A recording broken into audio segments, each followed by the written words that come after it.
420 የተገኙ ስለሆነ ምልዓተ ጉባኤ ተሟልቷል። ለዛሬው ዕለት የተያዙ አጀንዳዎች አንደኛ የምክር ቤቱ 5ኛ ዓመት የሥራ ዘመን አንደኛ መደበኛ ስብሰባ ቃለ ጉባኤ መርምሮ ማጽደቅ፣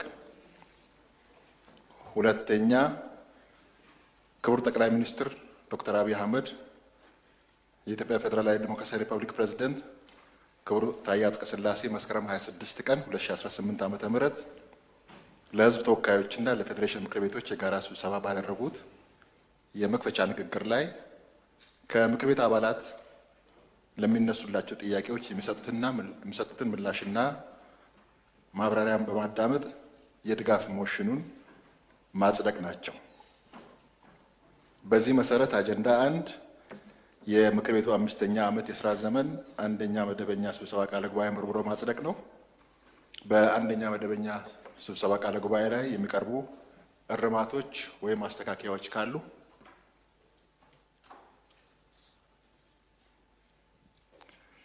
እርማት ወይም ማስተካከያ ከሌለ የ5ኛው ዓመት አንደኛ መደበኛ ስብሰባ ቃለ ጉባኤ መጽደቁን የምንደግፍ። አመሰግናለሁ። ተቃውሞ፣ ድምጽ ታቅቦ የለም።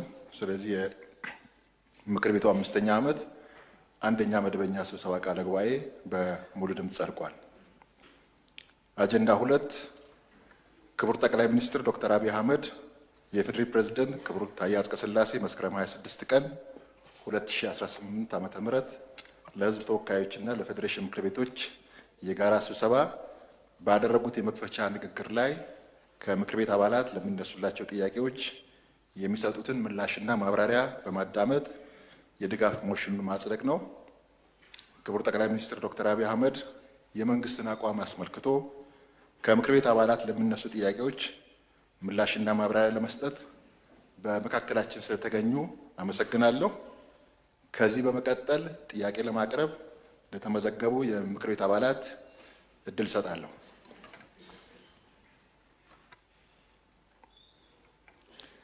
አንደኛ የተከበሩ አቶ መለሰ መና።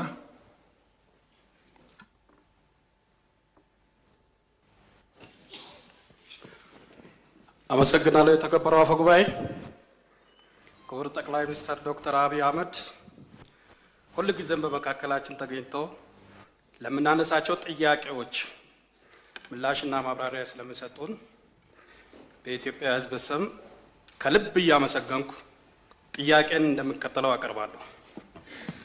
ሀገራችን ኢትዮጵያ የተደቀነባትን የህልውና አደጋ በለውጡ መንግስት በሳል አመራር ተሻግራለች። ሆኖም ግን በአንዳንድ አካባቢዎች አልፎ አልፎ የሚታዩ ግጭቶች አሉ። እነዚህ ግጭቶች በዘላቂነት ለመፍታት መንግስት ዛሬም ለሰላም መንገድ ቅድሚያ እንደሚሰጥ በሁለቱ ምክር ቤቶች የጋራ መክፈቻ ላይ በክቡር ፕሬዝዳንት ንግግር ተመላክቷል። በዚህ መሰረት በተለያዩ ክልሎች በህዝብና በመንግስት የቀረበውን የሰላም ጥሪን በመቀበል ቀላል የማይባል ኃይል ወደ ሰላማዊ መንገድ መመለሱ የሚበረታታ ውጤት ነው። የመንግስትን ታጋሽነትና ወደ ሰፊነትን የሚያመላክት ተግባር ነው።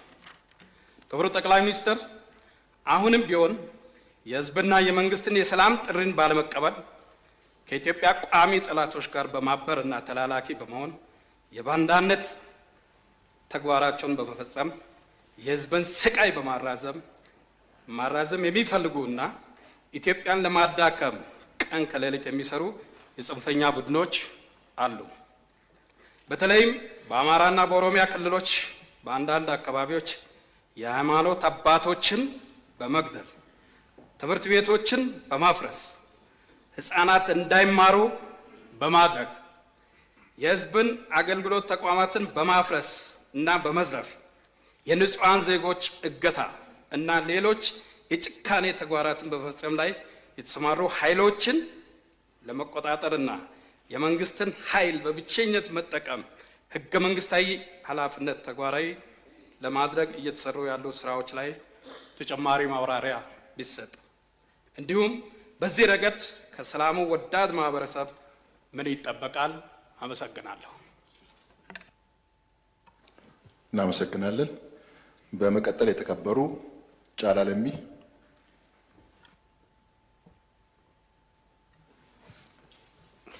አመሰግናለሁ። የተከበሩ አፈ ጉባኤ፣ ክቡር ጠቅላይ ሚኒስትራችን ዶክተር አብይ አህመድ፣ ክቡር ፕሬዝዳንት ታዬ አጽቀሥላሴ በሁለቱ ምክር ቤቶች የጋራ መክፈቻ ስነ ስርዓት ላይ የመንግስታችንን የ2018 ዓ.ም ዋና ዋና የትኩረት መስኮች በተመለከተ ያደረጉትን ንግግር መነሻ በማድረግ የምክር ቤት አባላት ለሚያነሱት ጥያቄዎች ማብራሪያና ምላሽ ለመስጠት በመካከላችን በመገኘቱ እጅግ በጣም አመሰግናለሁ።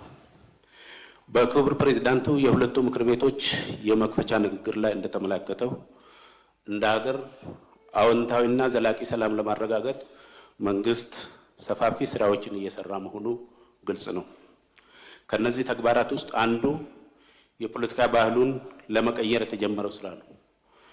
የመጠፋፋት ፖለቲካ፣ የብሽሽቅና በስሜት የመጋለብ ፖለቲካ እንዲሁም እኛና እነሱ የሚል ከፋፋይና እጅግ ኋላ ቀር ፖለቲካ ኢትዮጵያችንን ብዙ ዋጋ ያስከፈለ ልምምድ እንደሆነ ይታመናል። ይህንኑ እምነት በመያዝም መንግስት ብዙ ጊዜ ግጭትን በኃይል ለማሸነፍ ከመቻኮል በታጋሽነትና በሆደ ሰፊነት ሰላማዊ መንገድ ቅድሚያ በመስጠት ትኩረት ሰጥቶ እየሰራ ይገኛል። በዚሁ የጸና እምነቱ የእርቅና የሰላም መንገድን በመከተል የሀገራችንን ሰላም አስተማማኝ ለማድረግ በርካታ ስራዎችን እየሰራ መሆኑ ይታወቃል። ለዚህም አንዱ ማሳያ የፕሪቶሪያ ስምምነትና በስምምነቱ እየተገኙ ያሉ ውጤቶች ተጠቃሽ ናቸው። ይሁን እንጂ የፕሪቶሪያውን ስምምነት ወደ ጎን በመተው ከሀገሪቱ ሕግና ስርዓት ባፈነገጠ መልኩ በአዛውንቶቹ የሚመራው የህወሓት ቡድን እና አንጃው ከጦርነቱ አዙሪት ውስጥ ላለመውጣት ባላቸው ፍላጎት በሌሎች ክልሎችም ያሉ ጽንፈኛ ቡድኖችን ጭምር በመጠቀምና ከኢትዮጵያ ቋሚ ጠላቶች ጋር በማበር የትግራይን ህዝብ ዳግም ወደ ስቃይ ለማስገባት በየቀኑ የጦርነት ድግስ ሲያወጁ ይስተዋላል። ክቡር ጠቅላይ ሚኒስትር፣ ይህንን ህገወጥ ጦር ሰባቂ ቡድን አደብ ለማስገዛትና ግዛዊ አስተዳደሩን በማገዝ ክልሉ ሰላማዊ እንዲሆን ምን እየተሰራ ይገኛል? በተጨማሪም አንዳንድ መረጃዎች እንደሚጠቁሙት የህወሓቱ የአዛውንቶች ቡድን ከሻዕቢያ ኃይሎች ጋር ግንባር ፈጥረው ለጥፋት እየተንቀሳቀሱ መሆኑ ይሰማል። በመሆኑም ሉዓላዊነታችንን የሚዳፈር የሻዕቢያ እንቅስቃሴ ለመግታት እየተሰሩ ያሉ ስራዎችና በአጠቃላይ አሁናዊ የትግራይ ክልል የሰላም የጸጥታና የፖለቲካ ሁኔታ በምን ደረጃ ላይ እንደሚገኝ ማብራሪያ ቢሰጡ አመሰግናለሁ። እናመሰግናለን። በመቀጠል የተከበሩ ተስፋን ቦጋለ። አመሰግናለሁ። የተከበሩ አፈ ጉባኤ፣ ክቡር ጠቅላይ ሚኒስትር አብይ አህመድ፣ ዶክተር አብይ አህመድ፣ የህዝብ ተወካዮች ምክር ቤት አባላት